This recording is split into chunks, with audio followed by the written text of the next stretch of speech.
Mike Sports Vibes. Thank you for vibing with me. Week 16 is finally here. And you know, the season is about to be over for a lot of teams. Not the Minnesota Vikings, because we going to mess around, win out, and be the number one seed in the NFC conference. Y'all know the vibes. Let's go, Vikings, go to the bowl. But this is the game preview between the mighty Minnesota Vikings versus the Seattle Seahawks. I got a question for y'all, right? Why is it that, because I feel some type of way. I'm not going to sit here and lie to y'all. I feel some type of way because why is it that the Minnesota Vikings always got to travel to Seattle to play the Seahawks? Why can't the Seahawks go to the U.S.-based stadium and get the brakes beat off of them in Minnesota? Why is that? Someone leave in the comments below. Is it the time zone? I don't know. But either way, the Vikings will get their 8th win in a row against the Seahawks, and there's no debate about that. I'm going to talk that talk. Y'all know the vibes. Talk that talk. Hit that like button, hit that subscribe button. We're going live for absolutely every single Minnesota Viking game this season. Join the YouTube family.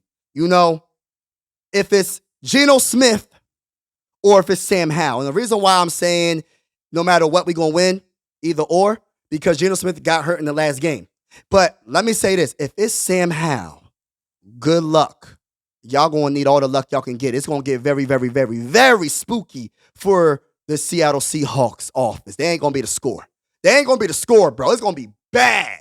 They might not even score. They ain't going to field goal. That's how bad it might get. But the Vikings defense versus the Seattle Seahawks offense. Now, I look at it like this, right?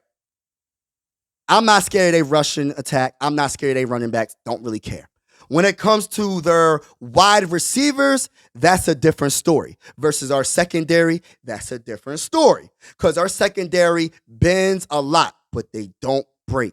Our secondary, our corners, our safeties, we might give up a lot of passing yards. But the one thing the Vikings don't do is give up a lot of points. I think we're 4th in scoring defense, you know, and we don't give up any points. I think every game on average is 18 points a game. So the stats don't tell the full story.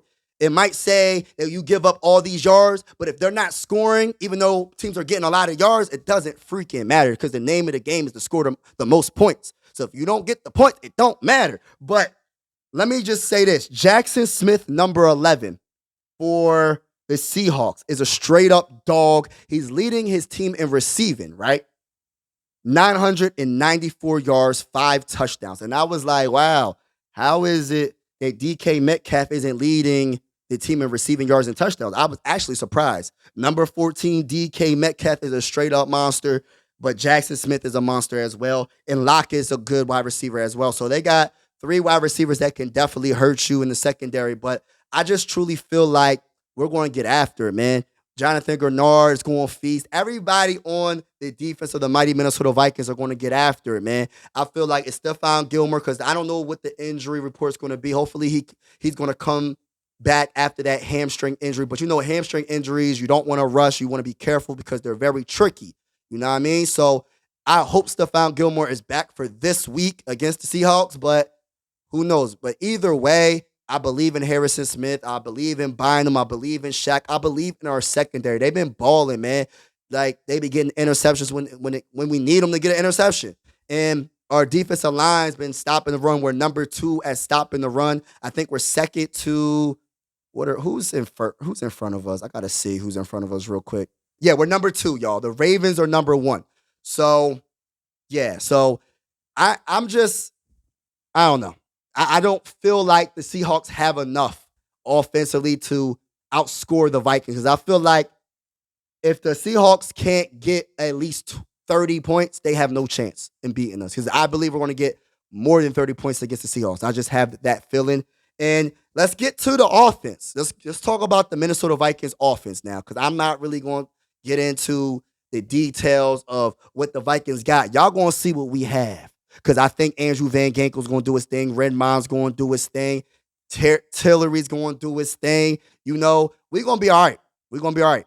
But our offense, Sam Darnold versus the Seattle Seahawks defense, that's going to be the matchup right there that I'm like, all right, it could be tough, but I feel like the Seattle Seahawks defense, when it comes to their passing defense, they're pretty darn good, right? When it comes to rushing defense, they're not good at all. So we can be able to run all over them. Aaron Jones, run the ball all day. Kevin O'Connell, what's up with it, bro? Run that ball. I remember, like, against the Bears, we ran the ball like 4 times in a row, and I was like so surprised. I have never seen that from Kevin O'Connell. I was like I was pleasantly surprised. So shout out to Kevin O'Connell for that. But this is the game you got to run the ball because they're not that good at stopping that run. When it comes to the Seahawks secondary, I will say Kobe Bryant, number 8. And when I read the name Kobe Bryant, and his number is number 8, but they spell Kobe with a C instead of a K, I was like, yo, that's pretty dope. Kobe Bryant, their cornerback, is leading their team with 3 interceptions. He has 5 passes defended and 1 forced fumble. He is a very, very, very good corner. And let me just get back to Kobe. The Kobe, you know what I mean? The Black Mamba from the Lakers. RIP to that guy, man. One of the greatest players of all time. One of the greatest players of all time. And I'm pretty sure his parents, Kobe Bryant's parents, named him after that dude because it can't be just a coincidence, bro. It can't just be a coincidence. But anyway, I don't care about bull all like that because at the end of the day, we have Justin Jefferson. Justin Jefferson is the best wide receiver in the game. And Sam Darnold, you better find him all game. And Sam Darnold, if you just have to play turnover-free football, don't force it to JJ all like that. But then again, force it to JJ, bro. I don't care, bro. Unless it's like 3 people on JJ, force it to him, bro. Because can't nobody stop him. Can't nobody, like, contain him. That bull is he's that good. He's going to be one of the greatest wide receivers of all time if he stays healthy. Every season he's been in the NFL, he has over 1,000 receiving yards. There's only a handful of wide receivers that accomplish that. So, and also, the Seahawks have a safety named Julian Love. Now, he is a dog. He's leading his team in tackles, number 20. Look out for him, Sam Darnold. Look out for number 20. Don't be scared of him, but look out for him. He's leading his team with 96 tackles. He also has 8 passes defended. He has 2 interceptions and 2 forced fumbles. So, yeah, he is a straight-up dog, but I don't think they have enough. I feel like Jordan Addison and TJ Hockenson and the guys, our offense is just really flowing for the most part. Early on, it was kind of struggling last game, but we got it together, man. We got it together when it counted, and that's what it matters the most. And I feel like we're going to dominate this game, bro, because I'm not scared of their defensive tackles. Jaron Reed, he has 2.5 sacks. Our offensive line has to really, like, block because I feel like their defensive ends are all right. I'm not going to say that they like the top dogs in the I almost said NBA. Almost said NBA. But they're not the top pass rushers in the NFL. But Leonard Williams, defensive end, number 99, has 7 sacks with 1 interception. And DeMont Jones, defensive end, has 4 sacks with 1 forced fumble. They also have a couple of good linebackers as well. But, like, truthfully, I just feel like the Minnesota Vikings are on a hot streak right now. And I just don't feel like anybody's going to stop them right now. That's just how I feel. And until they lose, I'm going to feel like this. I'm going to talk my talk. It is what it is. Y'all, thank you for watching. I hope you're having a wonderful day. My final score prediction is 37-13. 37-13, Minnesota Vikings. Let's go to the bowl. I'm out.